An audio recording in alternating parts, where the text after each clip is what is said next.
تشریف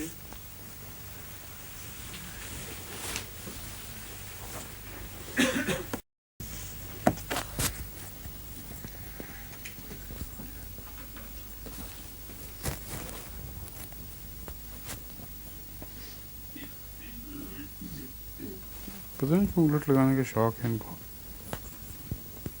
کدھر کدھر آ جاتا ہے، ہمیشہ اس سے کرتے ہیں غلطی.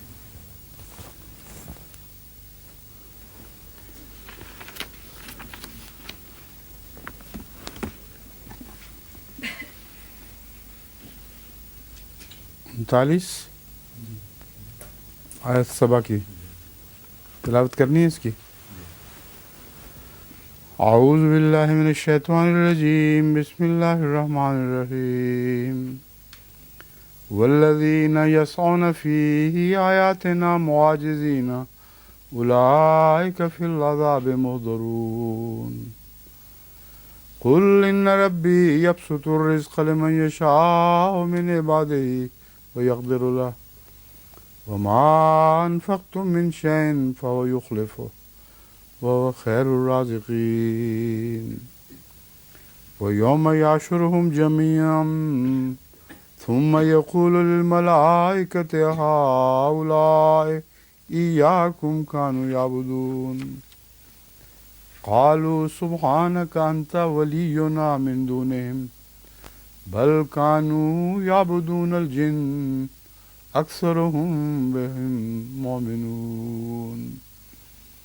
فاليوم لا يملك بعضكم لبعض نفعا ولا ضرا ونقول للذين ظلموا ذوقوا عذاب النار التي كنتم بها تكذبون. وإذا تتلى عليهم آياتنا بينات قالوا ما هذا إلا رجل يريد أن يصدكم عما كان يعبد آباؤكم وقالوا ما هذا إلا إفك مفترى وقال الذين كفروا للحق لما جاءهم إن هذا إلا سحر مبين.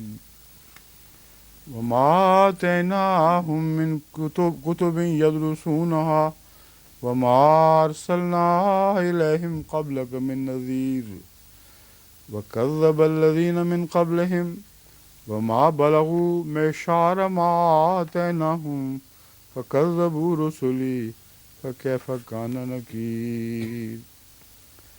قل إنما أعظكم بواحدة أن تقوموا لله مثنى وفرادا ثم تتفكروا ما بصاحبكم من جنة إن هو إلا نذير لكم بين يدي عذاب شديد.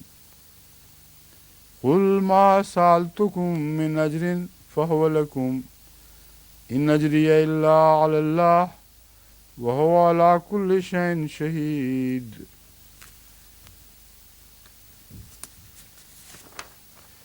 قل إن ربي يقذف بالحق علام الغيوب.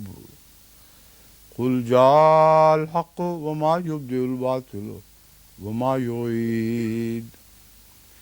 قل إن ضللت فإنما أضل على نفسي وإن اهتديت فبما يوحي إلي ربي إنه سميع قريب.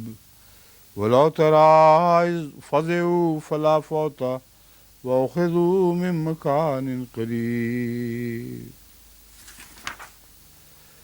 وقالوا آمنا به وأنى له التناوش من مكان بعيد وقد كفروا به من قبل ويقذفون بالغيب من مكان بعيد وحيل بينهم وبين ما يشتهون كما فعل بأشياعهم من قبل إنهم كانوا في شك مريب. سورہ فاطر تک کی تلاوت اب مکمل ہوگی، باقی پھر بعد میں کریں گے.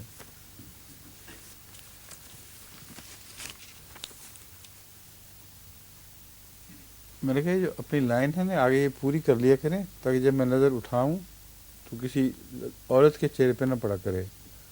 وہ مصروف ہوتے ہیں اپنے قرآن پڑھنے میں، اور نظر اچانک اٹھے تو ان پہ پڑ جاتی ہے جو درس کے دوران میں نہیں مناسب سمجھتا، اس لیے آپ بھی ادھر ہو جائیں، اس پر لڑکی کے سامنے ہو، ادھر ہٹ جائیں ذرا، اور ادھر میری لائن کے سامنے آپ ادھر ہو جائیں اپنی امینہ کے سامنے، اور ادھر، اب ٹھیک ہے۔ سمجھیں، آپ اس طرح بٹھایا کریں کہ جب قرآن سے نظر اٹھتی ہے تو سامنے مردوں کے چہرے پر پڑا کرے۔ اچھا جی، اب شروع کرتے ہیں، بسم اللہ۔ والذین یسعون فی آیاتنا معاجزین اولئک فی العذاب محضرون۔ وہ لوگ جو ہماری آیات کو ناکام اور نامراد دکھانے کے لیے بہت کوشش کرتے ہیں، معاجزین،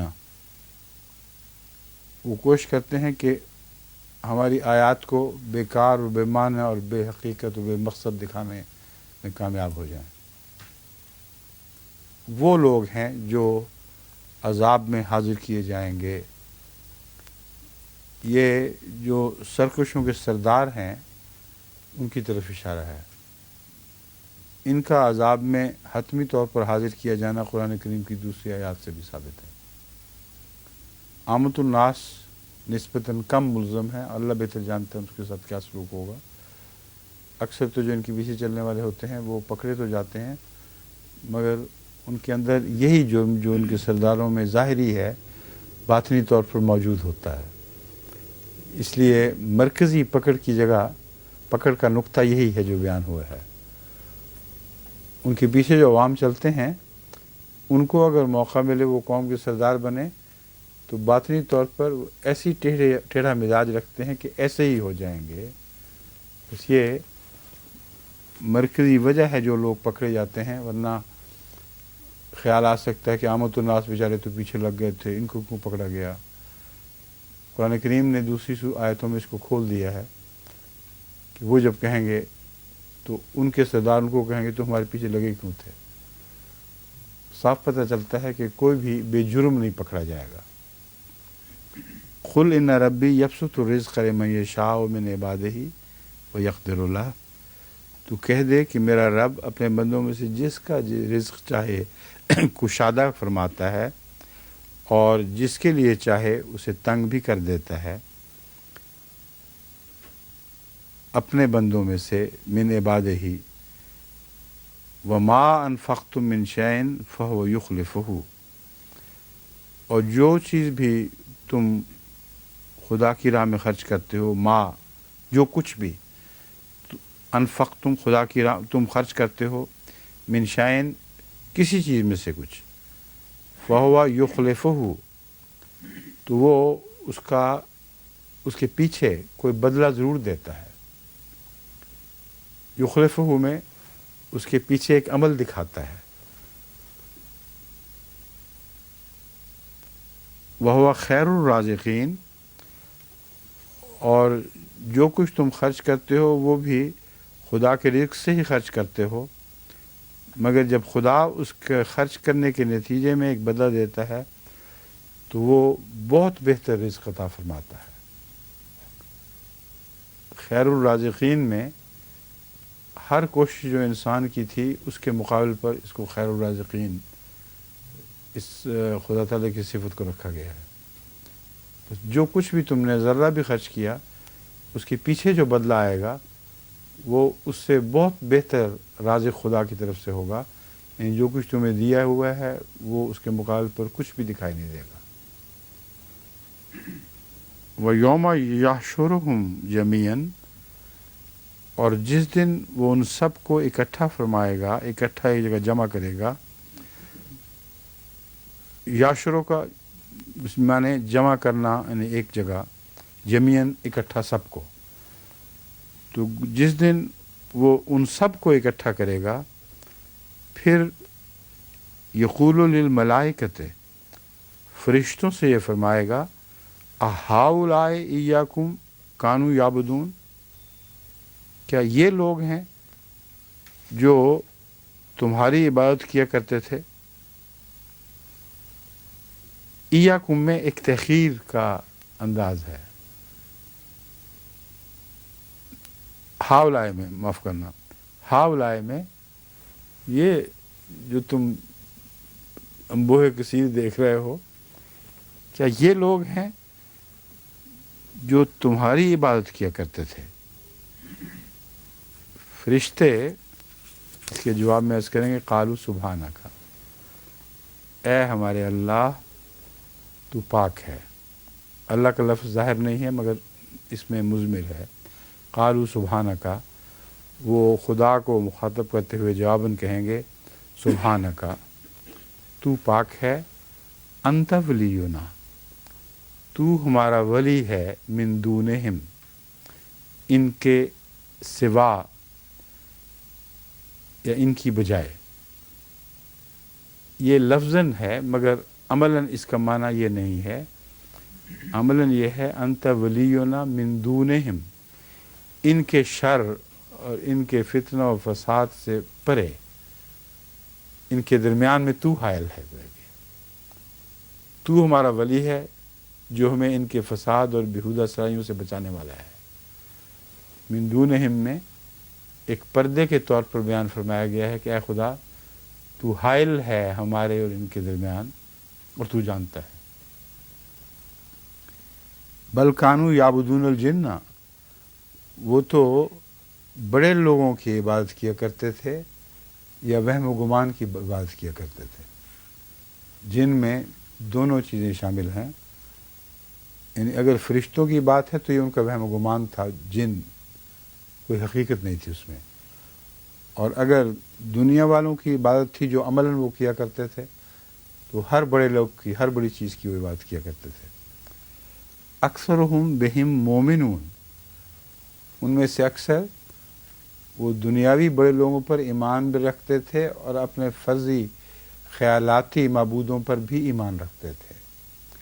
چنانچہ واقعتاً ایسے فرضی جنوں پر ایمان رکھنے والے آج بھی اسی طرح موجود ہیں۔ فَالْيَوْمَ لَا يَمْلِكُ بَعْضُكُمْ لِبَعْضٍ نَفْعًا وَلَا ضَرًّا، بس آج کے دن لا یملک بعضکم لبعض نفعا ولا ضرا، تم میں سے کوئی بھی کسی شخص کے لیے نہ کوئی نفع رکھے گا نہ کوئی نقصان رکھے گا، یعنی نفع و نقصان کا مالک خدا ہی ہوگا، تم میں سے کوئی بھی نفع اور نقصان کا مالک نہیں ہوگا۔ وَنَقُولُ لِلَّذِينَ ظَلَمُوا ذُوقُوا عَذَابَ النَّارِ الَّتِي كُنْتُمْ بِهَا تُكَذِّبُونَ، اور ہم کہیں گے ان لوگوں کو جنہوں نے ظلم کیا، ذوقوا عذاب النار، آگ کا عذاب چکھو، التی کنتم بہا تکذبون، جس کا تم انکار کیا کرتے تھے۔ یہ سب لوگ جو مجرم ہیں، جو ظلم کرنے والے ہیں، وہ عملاً سب کے سب آگ کا انکار نہیں کرتے، لیکن اپنے اوپر سے آگ کو ٹالتے ہیں۔ بس اس پہلو سے تمام لوگ شامل ہیں، مشرک ہوں، بت پرست ہوں، مذہبی لوگ ہوں، جو بھی ہوں، وہ جب بھی ان سے بات کرو اپنے اوپر سے آگ کو ٹال دیتے ہیں کہ ہم جو مرضی جرم کریں ہمیں نہیں آگ پکڑے گی۔ کوئی مسلمان ہو تو کہتا ہے رسول اللہ صلی اللہ علیہ وسلم شفاعت کریں، فرمائیں گے، کوئی اور بہانہ رکھ لیتا ہے، کوئی پیروں کے پلو پکڑ لیتا ہے، لیکن آگ سے انکار ضرور کرتے ہیں، اور وہ ظلم کرنے والے ہیں جن کو آگ ضرور چکھے گی۔ ذوقو عذاب، تم چکھو یا آگ چکھے، میں نے کہہ دیا مراد ایک ہی ہے، تم چکھ کے دیکھو اب آگ کا عذاب۔ اور لفظ چکھنے میں نے پہلے بھی بیان کیا تھا، مراد یہ ہے کہ ایسا عذاب ہوگا کہ جس کو بالارادہ انسان چکھنے سے زیادہ نہیں کر سکتا، اور وہ چکھنا ہی بہت خطرناک ہے۔ یعنی آگ کو خود اپنے اوپر وارد کر لینا تو بڑا مشکل کام ہے نا، لیکن اس میں خدا تعالیٰ ہمیشہ ذوقو کا لفظ استعمال فرماتا ہے، اس کو چکھو، کیونکہ ہر دفعہ جب آگ ان کے اوپر لپکے گی اس سے گھبرا کے پیچھے بھاگیں گے، جیسے کوئی کڑوی چیز چکھ کے اس کو چھوڑ دیتا ہے۔ لیکن چھوڑ نہیں سکیں گے. بالکل میں یہ مراد نہیں کہ تم اپنی مرضی سے اس کو چھوڑ سکو گے، نفسیاتی رجحان یہ ہوگا. وَإِذَا تُتْلَىٰ عَلَيْهِمْ آيَاتُنَا بَيِّنَاتٍ، اور جب ان پر ہماری کھلی کھلی آیات پڑھ کر سنائی جاتی ہیں، آیاتنا بینات، جو آگے بھی کھولنے والی ہیں. ایسی آیات ہیں جو معاملوں کو کھولنے والی ہیں، جن کے پڑھ کے سنائے جانے میں کوئی ابہام نہیں ہے. قالوا ما هذا الا رجل يريد ان يصدكم عما كان يعبد آباؤكم. وہ کہتے ہیں کیا چیز ہے یہ، ما هذا الا رجل، مگر ایک آدمی ہی تو ہے. يريد ان يصدكم، چاہتا یہ ہے کہ تمہیں روک دے، اما کان یعبد آباؤکم، اس چیز سے جس کے تمہارے ماں باپ آبا و اجداد عبادت کیا کرتے تھے. تو آبا و اجداد کی اہمیت ہے، معبود کی اہمیت نہیں ہے. ہمیشہ سے نسل بعد نسل جس چیز کو انہوں نے ورثے میں پایا، وہ اس کا حوالہ دے کر بھڑکاتے ہیں لوگوں کو کہ تم نے دیکھا نہیں، تمہارے آبا و اجداد یہی باتیں کیا کرتے تھے، اسی عقیدے پہ قائم تھے. تو ان کے لیے یہی چیز کافی ہوتی ہے نبوت سے روگردانی کرنے کے لیے، کیونکہ جو سامنے دیکھتے ہیں وہ آبا و اجداد کو جھٹلانے والا ایک وجود ہے. بس اسی جذباتی دلیل کو استعمال کرتے ہیں جس میں فی الحقیقت کوئی ٹھوس سچائی نہیں ہے، مگر کرتے وہ ایسا ہی ہیں. کیا کہتے ہیں، اما کان یعبد آباؤکم، ان چیزوں سے روک رہا ہے، ان لوگوں کی عبادت سے روک رہا ہے جو تمہارے آبا و اجداد کیا کرتے تھے. وقالوا ما هذا الا افک مفترا، وہ کہتے ہیں یہ نہیں ہے مگر ایک گھڑا ہوا جھوٹ. افک تو جھوٹ ہوتا ہی ہے، مگر مفترا کہہ کر یہ بیان فرما دیا گیا کہ گویا یہ بالارادہ اس جھوٹ کو گھڑ گھڑ کے تمہارے سامنے پیش کر رہا ہے. وقالوا ما هذا الا افک مفترا وقال الذين كفروا للحق لما جاءهم ان هذا الا سحر مبین. اور وہ لوگ جنہوں نے کفر کیا حق کا، لما جاءهم، جب ان کے پاس آتا ہے، ان هذا، وہ یہ کہتے ہیں نہیں ہے یہ مگر سحر مبین، ایک کھلا کھلا جادو ہے. یہ جادو کیوں کہتے ہیں؟ اس لیے کہ ان کی ان تمام کوششوں کے باوجود، تمام جذباتی دلائل کے باوجود، اس وجود کی دلیل، اس کا کلام، اس کا دعویٰ ان پر اثر انداز ہو جاتا ہے. حالانکہ اس کے خلاف اور اس کے عقائد کو ہر طرف سے روکنے کے لیے ہر کوشش کر چکے ہوتے ہیں. یہ دلیلیں جذباتی بھی دیتے ہیں، دوسری بھی دیتے ہیں. مطلب یہ ہے کہ جو پیغام وہ لے کے آیا ہے اس کو چاروں طرف سے مقید کر دیں. اس کے باوجود وہ ان دیواروں سے اچھلتا ہے اور لوگوں کو اپنی طرف بلانے لگتا ہے. یہ چیز ان کو جادو کے سوا کوئی دکھائی نہیں دیتی. وہ کہتے ہیں یہ تو کھلا کھلا جادو ہے جو یہ پیش کر رہا ہے. گویا اس میں اس کے دلائل کی برتری کو اس طرح اچھے رنگ میں قبول کرنے پر مجبور ہو جاتے ہیں اور جانتے ہیں کہ یہ اس کو ناکام نہیں کر سکے. اور معاجزین فی الارض کی جو دلیل ہے، جو کوشش ہے، اس کا توڑ ہے یہ آیت، کہ ہرگز کامیاب نہیں ہوں گے کہ اللہ تعالیٰ کے پیغام کو چاروں طرف سے گھیر کر چھوٹا کر دیں، تنگ کر دیں، مقید کر دیں. وما آتیناہم من کتب یدرسونہا وما ارسلنا الیہم قبلک من نذیر. یہاں آتیناہم من کتب یدرسونہا وما ارسلنا الیہم قبلک من نذیر میں مشرکین مکہ بالخصوص پیش نظر ہیں، لیکن میں سمجھتا ہوں کہ اس کا اطلاق دنیا میں ہر اس قوم پر ہوتا ہے جس میں خدا تعالیٰ کا کوئی پیغامبر آتا ہے۔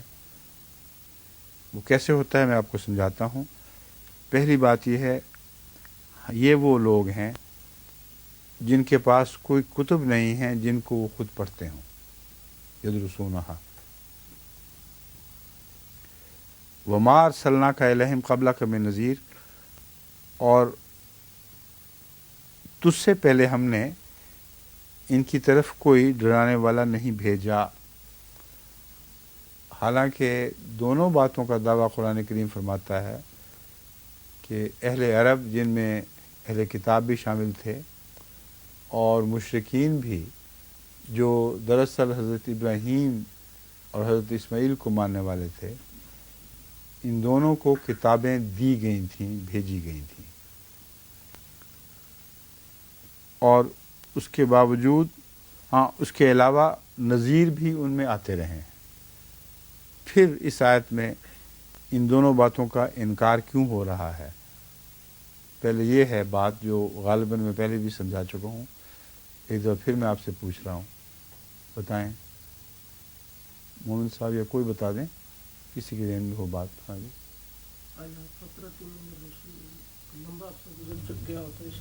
لمبا عرصہ گزر چکا تھا جہاں تک مشرکین کا تعلق تھا، جہاں تک اہل کتاب کا تعلق تھا، لمبا عرصہ گزرنے کے باوجود وہ کتابیں پڑھتے بھی تھے، درس سے کتاب ہوتا تھا نا۔ پھر دوسرے پہلو کا جواب کیا ہے؟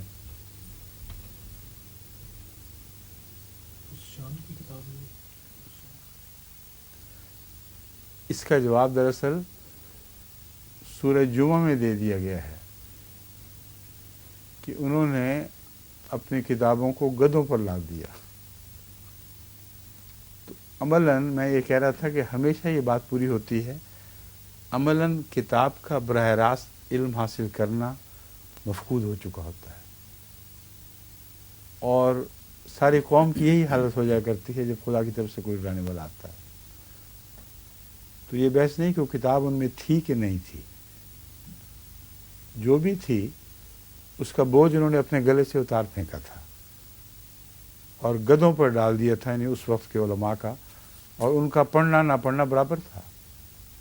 ان کی تدریس کتاب کی کوئی حقیقت ہی نہیں تھی، کیونکہ وہ اپنے خیالات کے مطابق کتاب کو ڈھالنے کی کوشش کیا کرتے تھے۔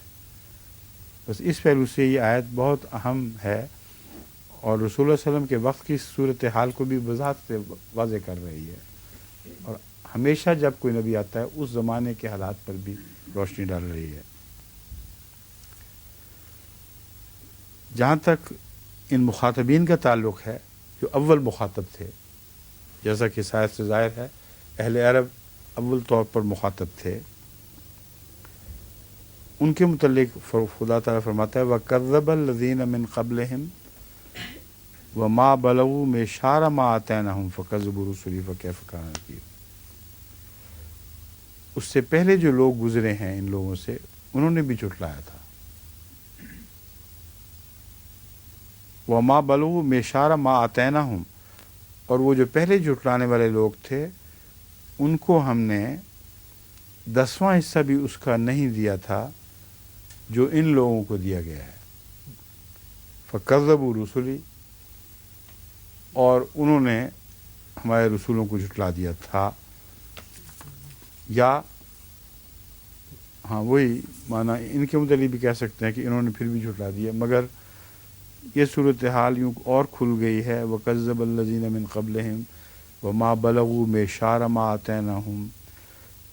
اہل عرب کا جہاں تک تعلق ہے، اس میں کوئی بھی شک نہیں کہ اس سے پہلے بڑی بڑی قومیں جو مکذبین کی گزری ہیں وہ ان سے جسمانی دنیاوی علمی ترقی میں بہت آگے تھیں۔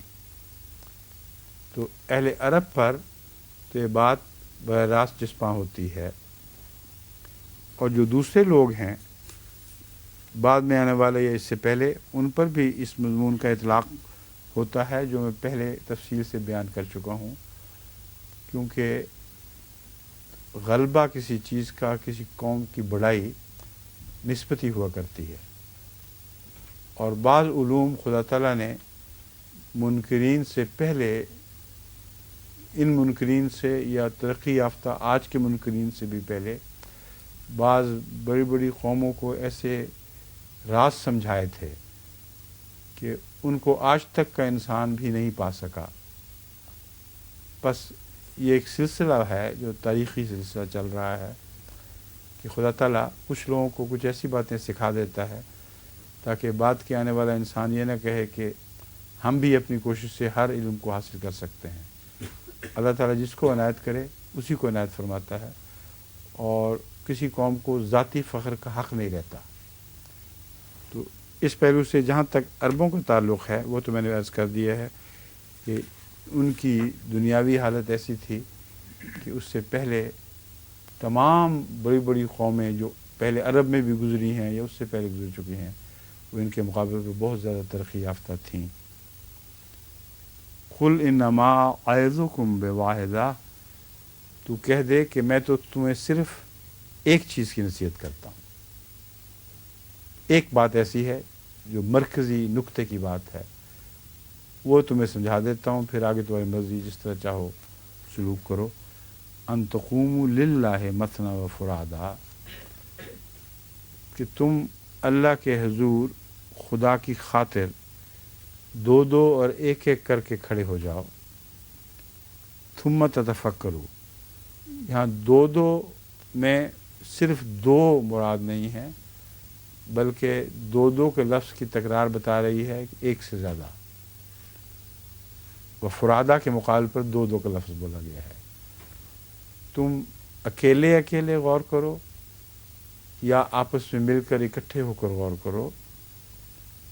ثم تتفکروا میں یعنی اکٹھے ہو اور پھر غور کرو، یہاں ساری قوم کے اکٹھے ہونے کا ذکر نہیں ہے، کیونکہ جو قومی روب کے نتیجے میں ہمیشہ قوم کا فساد غالب آ جایا کرتا ہے، اور ان کا جو اجتماعی غلط عقیدہ ہے اس سے ڈر کر کوئی اس کے خلاف بات کرنے کی طاقت نہیں رکھتا۔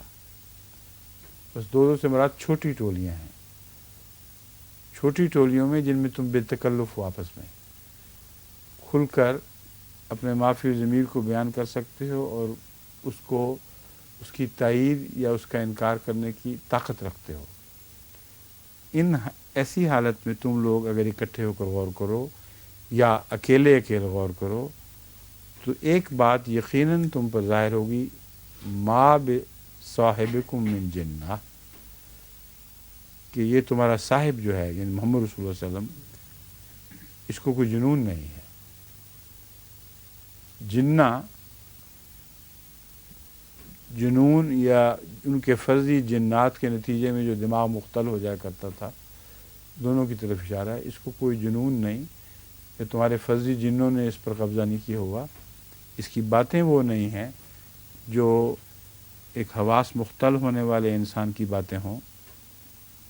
ان ہوا الا نذیر لکم، یقیناً یہ ایک ڈرانے والے کے سوا کوئی نہیں، بین یدے عذاب شدید، جو ایک ایسے شدید عذاب سے پہلے ڈرانے کا فریضہ ادا کر رہا ہے جس نے گویا آنا ہی آنا ہے۔ تو عذاب کے آنے سے پہلے پہلے جو خدا ڈرایا کرتا ہے بالکل یہی شکل اس کی ہے، اور ہر سارے انبیاء یہی کام کیا کرتے تھے۔ قل ما سألتکم من اجر فہو لکم، تو کہہ دے ان سے کہ میں تم سے کوئی اجر طلب نہیں کرتا۔ اس تعلق میں یاد رکھنا چاہیے کہ خدا کی خاطر جو خرچ کرنے کے لیے بار بار قرآن کریم میں تاکید ہے وہ دین کا حصہ ہے، وہ ایمان لانے کا حصہ ہے، اس کی طرف اشارہ نہیں ہے۔ یہ جو بھی میں تمہاری خدمت کر رہا ہوں یہ مراد ہے، تمہیں ڈرا رہا ہوں تکلیفیں اٹھا کر، اس کا کوئی اجر نہیں مانگ رہا تم سے، تمہاری بھلائی پہ مامور ہوں، اس کے لیے وقف ہوں اور اس کا کوئی اجر نہیں مانگتا۔ ان باتوں کا اجر جو ہے ان اجریہ الا علی اللہ ہے، ان باتوں کا اجر اللہ کے سوا کسی پر نہیں ہے. بس اس بات سے اس کو اس میں ابہام نہ سمجھیں کہ گویا خدا کی راہ میں خرچ کرنے اور چندہ مانگنے کی نفی فرمائی جا رہی ہے. ہرگز یہاں اس کی کوئی نفی نہیں. جو انبیاء خدمت بجا لاتے ہیں مخالفت کے باوجود اور تکلیفیں اٹھانے کے باوجود، اس خدمت کا اجر ان سے کبھی نہیں مانگا لو خدا تعالیٰ کے بندوں نے. وہ صرف اللہ ہی ہے جو اس کا اجر دے گا. وَهُوَ عَلَىٰ كُلِّ شَيْءٍ شَهِيدٌ، اور وہ ہر چیز پر گواہ ہے. دلوں کے حال کو جانتا ہے کہ کوئی کیوں کوئی کام کر رہا ہے. ان کے حالات پر بھی وہ نگران ہے اور انبیاء کے دل کی کیفیت کو بھی جانتا ہے. قُلْ إِنَّ رَبِّي يَقْذِفُ بِالْحَقِّ عَلَّامُ الْغُیُوب، تو کہہ دے کہ میرا رب یقذف بالحق، حق سے ضرب لگاتا ہے.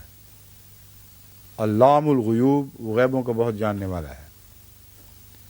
یہاں حق سے ضرب لگانے کے ساتھ علام الغیوب کی بات کیوں فرمائی گئی ہے؟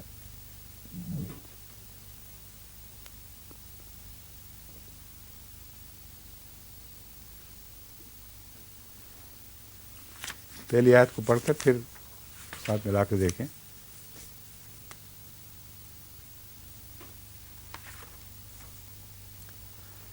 یہ جو انذار ہے یہ حق کی ضرب ہے، اور اللہ خدا کی اپنی خاطر کام کرنے والوں اور انذار کرنے والوں کو ضائع نہیں فرمایا کرتا. ان کا غلبہ غیب کے پردوں میں چھپا ہوا ہوتا ہے. لیکن جو حق کی طرف سے ضرب یہ لگا دیتے ہیں، اس کا لازمی نتیجہ یہ نکلتا ہے کہ ان کا حق روشن ہو جاتا ہے، کھل جاتا ہے، اور دشمن کا جھوٹ بالآخر پسپائی پر مجبور ہو جاتا ہے. یہ ایک قاعدہ کلیہ ہے، ایک عالمی سچائی ہے جس سے انکار ممکن نہیں ہے. علام الغیوب کا مطلب ہے عالم الغیب نہیں فرمایا، غیوب فرمایا ہے.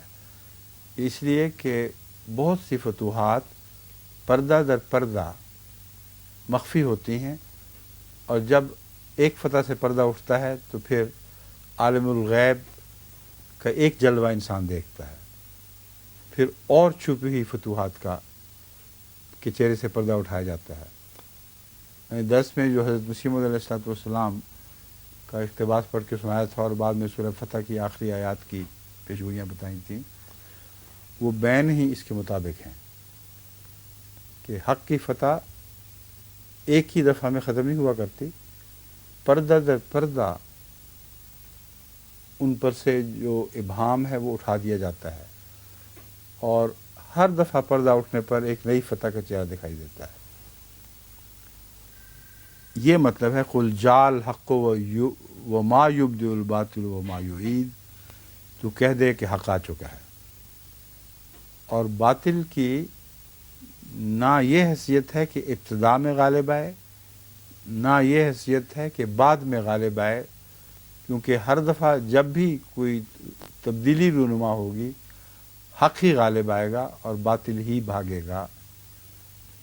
بس نہ پہل اس کی ہے نہ آخر اس کا ہے. ہر دفعہ باطل کو بھاگنا پڑے گا، اور حق ہر تبدیلی کے وقت ایک نیا چہرہ دکھا کر خدا تعالیٰ کے دین حق کے غلبے کا اعلان، خدا تعالیٰ کے دین کے غلبے کا اعلان کرے گا. قُلْ إِن ضَلَلْتُ فَإِنَّمَا أَضِلُّ عَلَىٰ نَفْسِي، تو ان سے کہہ دے کہ اگر میری یہ ساری باتیں گمراہی کی باتیں ہیں، اگر میں گمراہ ہو جاؤں تو میری اس گمراہی سے خود میں ہی بھٹکوں گا اور میں ہی نقصان اٹھانے والا ہوں گا. تمہیں تو اس سے کوئی فرق نہیں پڑے گا. اس لیے اگر وہ مان جائیں گمراہی کو تو ان کو بھی فرق پڑے گا. لیکن یہاں انکار کرنے والے اور تعلق کاٹنے والے مخاطب ہیں. ان کو یہ ہدایت ہے کہ اگر میں گمراہ ہوں، تمہیں دکھائی دے رہا ہوں، تو ظاہر بات ہے کہ جو گمراہ ہوا ہے وہ نقصان اٹھائے گا. کوئی شیر کے بھٹ کی طرف جا رہا ہے تو آپ ہی پکڑا جائے گا، کوئی سانپ کے بل کی طرف چل رہا ہے تو آپ ہی پکڑا جائے گا. تمہیں مارنے کی کیا ضرورت ہے، تمہیں پتھراؤ کی کیا ضرورت ہے؟ لازماً میں اپنی ہلاکت کی طرف جا رہا ہوں. اضل علی نفسی وَإِنْ اهْتَدَيْتُ فَبِمَا يُوحِي إِلَيَّ رَبِّي إِنَّهُ سَمِيعٌ قَرِيبٌ. اور اگر میں گمراہ نہیں ہوں، اگر میں گمراہ ہوں تو تمہیں تو مطلب ہے تمہارا کوئی تعلق ہی نہیں، مجھے اپنے حال پر چھوڑ دو. یہ حماقت ہے کہ میرا راستہ روکتے ہو. وَإِنْ اهْتَدَيْتُ، اور اگر میں ہدایت پر ہوں، فَبِمَا يُوحِي إِلَيَّ رَبِّي، تو میری ہدایت کا ذمہ دار خدا ہے، یعنی اس کا کریڈٹ، اس ہدایت کا سہرا میرے سر نہیں، بلکہ محض اس لیے، انما محض اس لیے ہے کہ اللہ میرا رب میری ہدایت فرما رہا ہے. اس میں میری ذات کی کوئی بڑائی بھی نہیں.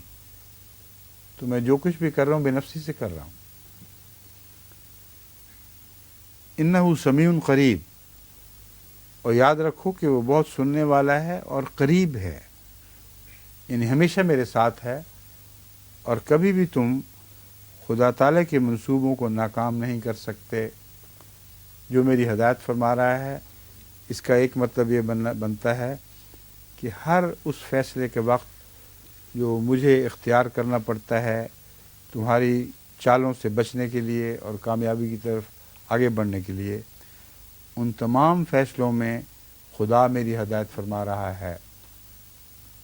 اس لیے میرا دعویٰ اگر سچا ہے تو ہر ایسے موقع پر میرا ہر فیصلہ درست دیکھو گے.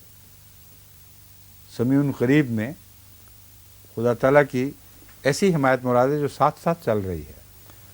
اور یہ امر واقعہ ہے کہ آن حضرت صلی اللہ علیہ وآلہ وسلم کی ساری زندگی اس بات پر گواہ ہے کہ جب بھی آپ نے کوئی فیصلہ فرمایا، وہی فیصلہ قوم کے حق میں بہتر فیصلہ ثابت ہوا.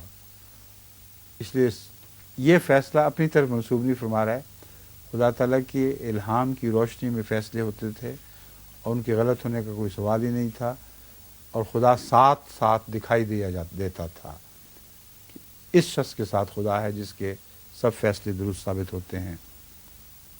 وَلَوْ تَرَىٰ إِذْ فَزِعُوا فَلَا فَوْتَ وَأُخِذُوا مِن مَّكَانٍ قَرِيبٍ. وَلَوْ تَرَىٰ، کاش تو دیکھ سکتا، کاش تو دیکھ لیتا اپنی آنکھوں سے. مراد یہ ہے کہ اگر چاہے تو دکھا سکتا تھا. کاش کا کیا معنی ہے؟ مگر ایک محاورہ ہے وَلَوْ تَرَىٰ. کیا ہی عجیب ہوتا ان سب باتوں کو جن پر تو ایمان رکھتا ہے، ان تمام کو تو اپنی آنکھوں سے بھی دیکھتا. بعض کو دیکھتا ہے، لیکن بعض کے متعلق اللہ فرماتا ہے کہ وہ اگلی دنیا سے تعلق رکھتی ہیں. لیکن یہ حصہ تو دیکھتا جب مستقبل میں ان کی ہر ناکامی ان کے اندر بے چینی پیدا کرے گی. بس یہاں کاش تو دیکھتا کہ یہ مطلب نہیں کہ رسول اللہ صلی اللہ علیہ وسلم کے زمانے میں ان لوگوں کی کوئی بے قراری اور بے چینی آپ کو نہیں دکھائی گئی. یہاں کاش کا تعلق مستقبل میں ہونے والے واقعات سے ہے جن کا پہلے ذکر گزر چکا ہے. اس فزعوا فلا فوتا، جبکہ ان کی وہ سخت گھبراہٹ محسوس کریں گے جس کو زائل کرنا ان کے قبضہ قدرت میں نہیں ہوگا. ایک اللہ تعالیٰ کا قریب ہونا بتایا گیا تھا، ایک ان کا پکڑے جانے کا قریب ہونا بتایا گیا ہے. وہ اخذوا من مکان قریب، تو یہ قریب کی تکرار بہت ہی پرلطف ہے. پہلی ہر فتح کے وقت خدا کا قرب محمد رسول اللہ کے ساتھ دکھائی دینے لگے گا، اور جب ان محمد رسول اللہ کے خدا کے قریب ہونے کا وقت دکھائی دینے لگے گا، اس دن جب یہ دیکھیں گے کہ کوئی راستہ نہیں ہے تو اخذوا من مکان قریب، وہ قریب سے پکڑے جائیں گے، یعنی بھاگ نہیں سکیں گے. تو قریب کا لفظ کی تکرار نے بہت پرلطف کر دیا اس مضمون کو کہ خدا کا قرب بھی قریب ہوگا، ان کے عذاب کی پکڑ بھی قریب ہوگی. اور من مکان قریب سے پکڑے جانے کا مطلب ایک یہ ہے کہ ان کے بھاگ سکنے کی استطاعت کا کوئی سوال ہی نہیں رہے گا. ایک آدمی پاس بیٹھا ہو دوڑنے کی حرکت کرے، یوں آپ ہاتھ ڈالیں اور اس کو پکڑ لیں، یہ مکان قریب کی پکڑ ہے. تو ان کے بھاگنے کا کوئی دور کا امکان بھی نہیں ہوگا، پاس بیٹھے یوں پکڑے جائیں گے. اس وقت وہ کیا کہیں گے؟ وَقَالُوا آمَنَّا بِهِ وَأَنَّىٰ لَهُمُ التَّنَاوُشُ مِن مَّكَانٍ بَعِيدٍ. اب یہاں قریب اور بعید کی بحث ایک اور رنگ اختیار کر جاتی ہے. لفظ قریب کے بعد بعید آتا ہے تو فرمایا وہ کہیں گے ہم اس پر ایمان لے آئے ہیں. وَأَنَّىٰ لَهُمُ التَّنَاوُشُ، وہ پکڑ کیسے سکتے ہیں اس ایمان کو حاصل کیسے کر سکتے ہیں، اس پر ہاتھ کیسے ڈال سکتے ہیں؟ من مکان بعید، وہ ایمان کے پہلو سے بہت دور جا چکے ہیں اور ان کی قریب کی پکڑ ان کے دور جانے کی وجہ سے ہے. بس وہ مکان بعید سے اتنا لمبا ہاتھ کر کے کیسے اس ایمان کو حاصل کر سکتے ہیں جس سے خود بھاگے ہیں اور دور ہٹ گئے ہیں. وقد کفروا بہ من قبل، یہی بات ہے. اس سے پہلے تو جب قریب تھے تو انکار کر بیٹھے تھے، اب اتنا دور جا چکے ہیں تو ان کے اس ایمان کو پکڑنے کا سوال ہی نہیں پیدا ہوتا. وَيَقْذِفُونَ بِالْغَيْبِ مِن مَّكَانٍ بَعِيدٍ، اور وہ دور کے مقام سے گویا تیر چلا رہے ہیں، تکے چلا رہے ہیں، ٹامکٹوئیاں ہیں جو وہ لگا رہے ہیں، اس کے سوا ان کی کوئی حیثیت نہیں. اور یہاں مکان بعید سے اس بات کا ناممکن ہونا دکھایا گیا ہے کہ واقعتاً وہ ایمان لائیں گے. جنہوں نے قریب سے نہیں پہچانا، دور ہٹنے پر وہ کیسا دیکھ سکتے تھے، اس لیے ان کا یہ دعویٰ آمنا بہ یہ ہے سراسر جھوٹا ہے. اتنی دور جا چکے ہیں وہاں سے نظر آ ہی نہیں سکتا، اور یہ دعویٰ کیوں اس لیے رد ہو رہا ہے کہ وہ جھوٹ بول رہے ہیں. وَحِيلَ بَيْنَهُمْ وَبَيْنَ مَا يَشْتَهُونَ، اور ان کے درمیان اور ان کی اس خواہش کے درمیان یا جن چیزوں کی بھی وہ خواہش کرتے ہیں ان کے درمیان ایک پردہ حائل کر دیا جائے گا، ایک روک حائل کر دی جائے گی. کما فعل باشیاءہم من قبل، جیسا کہ اس سے پہلے ان کے ہم کماش لوگوں سے سلوک کیا گیا تھا. اشیاء ان جیسے لوگ، یا اس موقع پر ان کے ہم کماش لوگ، اس قسم کے کردار کے لوگوں سے جو پہلے سلوک فرمایا گیا تھا وہ ان سے بھی کیے فرمایا جائے گا. انہم کانوا فی شک مریب، وہ لوگ ہمیشہ ایک غیر یقینی حالت میں شک میں مبتلا رہا کرتے تھے.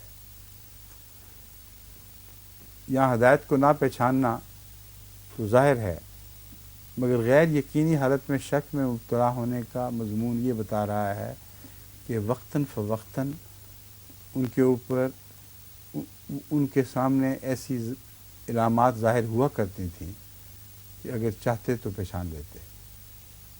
اور اس مضمون کو قرآن کریم نے دوسری جگہ بھی خوب کھولا ہے.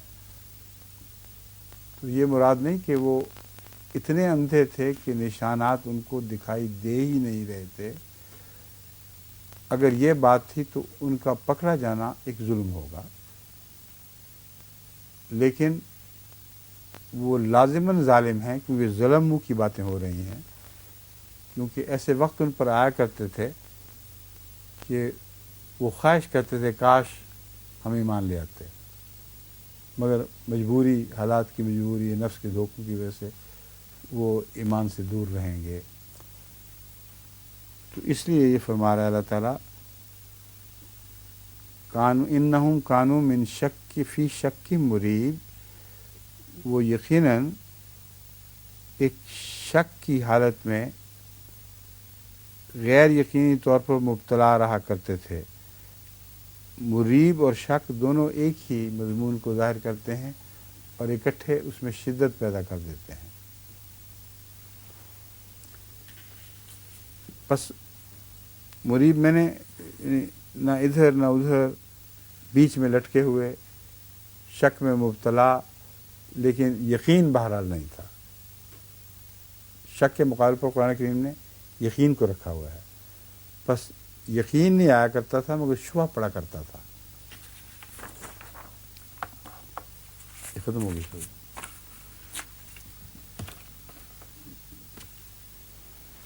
اب سورہ فاطر۔ اعوذ باللہ من الشیطان الرجیم، بسم اللہ الرحمن الرحیم۔ الحمد للہ فاطر السماوات والارض جاعل الملائکۃ رسلا اولی اجنحۃ مثنی وثلاث ورباع یزید فی الخلق ما یشاء ان اللہ علی کل شیء قدیر۔ ما یفتح اللہ للناس من رحمۃ فلا ممسک لها وما یمسک فلا مرسل له من بعدہ وهو العزیز الحکیم۔ یا ایھا الناس اذکروا نعمت اللہ علیکم هل من خالق غیر اللہ یرزقکم من السماء والارض لا الہ الا ہو فأنا تؤفکون۔ وإن يكذبوك فقد كذبت رسل من قبلك وإلى الله ترجع الأمور۔ يا أيها الناس إن وعد الله حق فلا تغرنكم الحياة الدنيا ولا يغرنكم بالله الغرور۔ إن الشيطان لكم عدو فاتخذوه عدوا إنما يدعو حزبه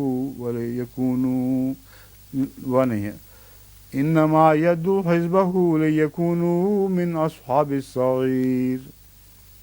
الذين كفروا لهم عذاب شديد والذين آمنوا وعملوا الصالحات لهم مغفرة وأجر كبير۔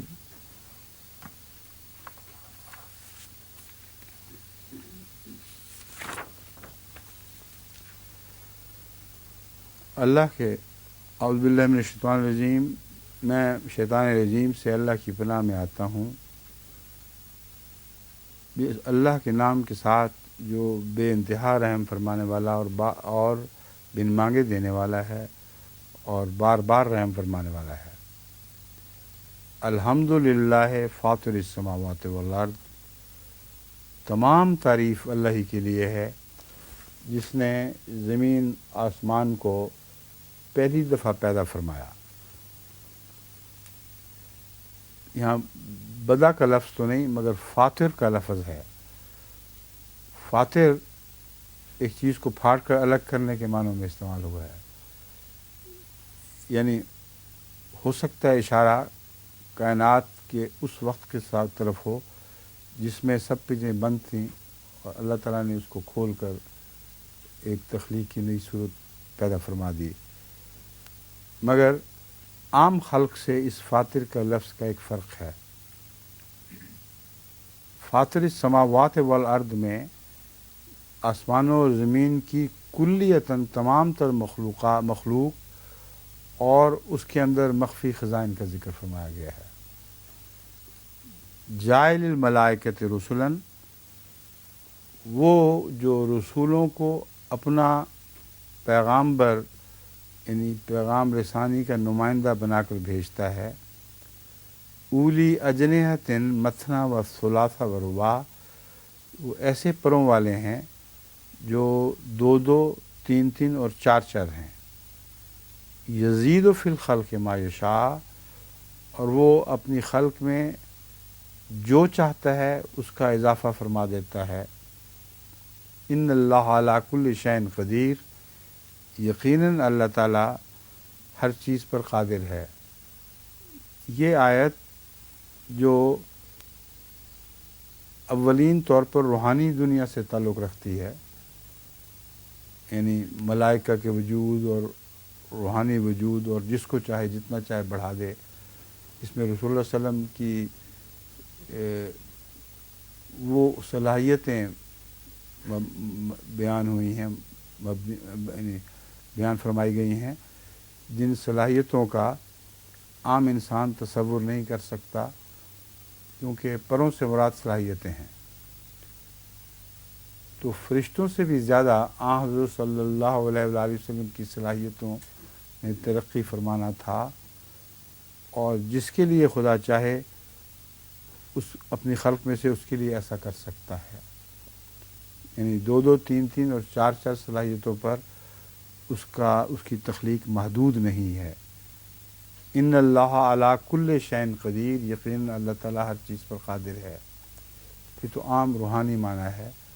دنیاوی لحاظ سے بھی بینی ہی اس کا سائنسی عقل و فہم سے تعلق ہے جو آج کل خدا تعالیٰ نے انسان کو عطا فرمائی ہے. سائنس کی دنیا میں یہ ایک مسلمہ ہے کہ جتنی چیزیں بھی ایک دوسرے سے تعلق رکھ کر نئی خلق پیدا کرتی ہیں، وہاں ان کا فاطر ہونا ایک اور مضمون رکھتا ہے. جتنا بھی کائنات میں آپ تبدیلیاں دیکھیں گے، ان تبدیلیوں سے پہلے کچھ 2 چیزوں کا باہمی عمل ضرور ہوا کرتا ہے. اور کیمیائی دنیا میں وہ عمل 4 ویلنسی سے تعلق رکھتا ہے، اس سے زیادہ نہیں. ان 4 طاقتوں کا آپس میں مختلف صورتوں میں ملنا یہ تخلیق کے نئے نئے مظاہر ہمارے سامنے رکھتا ہے. یعنی بیسک کیمیکلز جو ایک دوسرے سے تعلق رکھتی ہیں، ان کے اندر 4 پوٹینسیز یا ویلنسیز ہیں. اور یہ تفصیل ایسی ہے جس کو عام درس میں بیان نہیں کیا جا سکتا، کیونکہ بہت سے سننے والے بالکل بے علم بھی ہیں، یعنی دنیاوی علوم سے بے بہرہ ہیں، اس لیے ان کا دماغ الجھ جائے گا. مگر بطور ایمان غیب اس بات کو مان جائیں کہ چیزیں جو ایک دوسرے سے رد عمل رکھتی ہیں اور جڑتی ہیں، جن کے نتیجے میں اربوں چیزیں پیدا ہوئی ہیں. بنیادی طور پر وہ 4 چیزیں ہیں. بس وہ 4 چیزیں وہ ہیں جن کو خدا کے فرشتے جو 4 صفات کے حامل ہیں وہ کنٹرول کر رہے ہیں. یہ چیز ہے جو زائد اس بات آیت میں بیان ہے، جس کی طرف عام ذہن نہیں جاتا. سائنسدان سمجھتے ہیں خود بخود ہو رہی ہیں. اللہ تعالیٰ فرماتا ہے خود بخود نہیں ہو رہی. خدا تعالیٰ کے ایسے فرشتے معمور ہیں جن کے جند کا تم اندازہ نہیں کر سکتے. ان کے زیر اثر یہ 4 صفات جلوگری کرتی ہیں، اور ان کا زیادہ ہونا بھی ممکن ہے. اس وقت کے علم کے مطابق یہ ممکن نہیں ہے، مگر مادی طور پر بھی ان صفات کا زیادہ ہونا ممکن ہے اگر اللہ تعالیٰ ان کو بڑھانا چاہے. ان اللہ علی کل شیء قدیر، یقیناً اللہ تعالیٰ ہر چیز پر قادر ہے. ما یفتح اللہ للناس من رحمت فلا ممسک لہا. اس قادر و توانا خدا کی شان ہے کہ وہ لوگوں کے لیے اپنی رحمت کے جو دروازے کھولتا ہے، تو فلا ممسک لہا، ان دروازوں کو بند کرنے والا کوئی نہیں. جن کو خدا کھول دے، جب تک وہ کھولا رکھے، جب تک اس کے کھولنے کا مقصد پورا نہ ہو، کوئی نہیں ہے جو ان کو بھیڑ کر پھر بند کر سکے. یعنی خدا کے انبیاء پر، ان کی جماعتوں پر جب تک اللہ تعالیٰ کے فضلوں کا وارد ہونا مقدر رہے گا، کسی میں طاقت نہیں کہ ان فضلوں کی راہ روک سکے. وما یمسک فلا مرسل لہ من بعدہ. اور جب کسی قوم کے متعلق یہ فیصلہ کر لیتا ہے کہ اب ان پر کیا کہا تھا، اچھا فیصلہ کر لیتا ہے کہ اب ان پر یہ رستہ، یہ دروازہ بند ہو جانا چاہیے، فلا مرسل لہ من بعدہ، تو پھر دوبارہ ان دروازوں کو کھولنے کی کوئی طاقت نہیں رکھتا، کوئی نہیں جو روک بن سکے. وہو العزیز الحکیم، وہ غالب اور عزت والا ہے اور حکمت والا ہے. اس کے یہ دونوں فعل حکمت سے عاری نہیں ہوا کرتے اور اس کے عزیز، غالب اور معزز ہونے کا ثبوت مہیا کرتے ہیں. یا ایھا الناس اذکروا نعمت اللہ علیکم، اے انسانوں یاد کرو اپنے اوپر اللہ تعالیٰ کی نعمت کو. حل من خالق غیر اللہ یرزقکم من السماء والارض، یہ نعمت وہ ہے جو ظاہری نعمت تمام دنیا پر عام ہے. یہ ہر قسم کے شرک کا قلع کما کرتی ہے.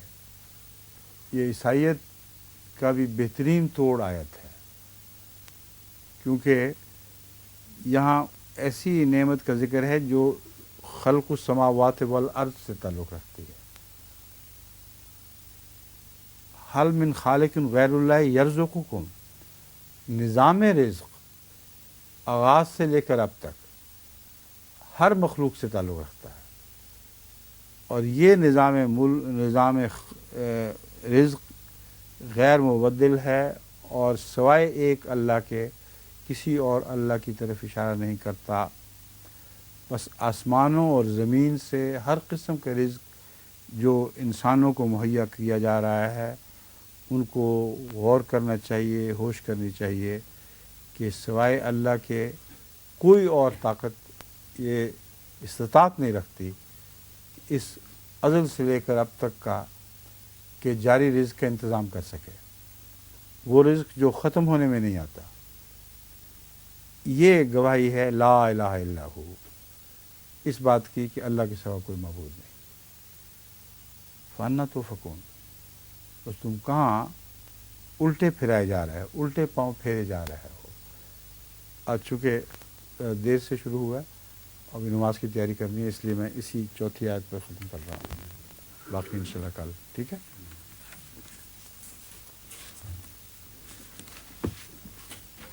درس کے دوران بعض دفعہ بالکل وقت کا نہیں پتہ چلتا کہ گزر رہا ہے، پھر نظر پڑتی ہے تو سمجھ آتی ہے.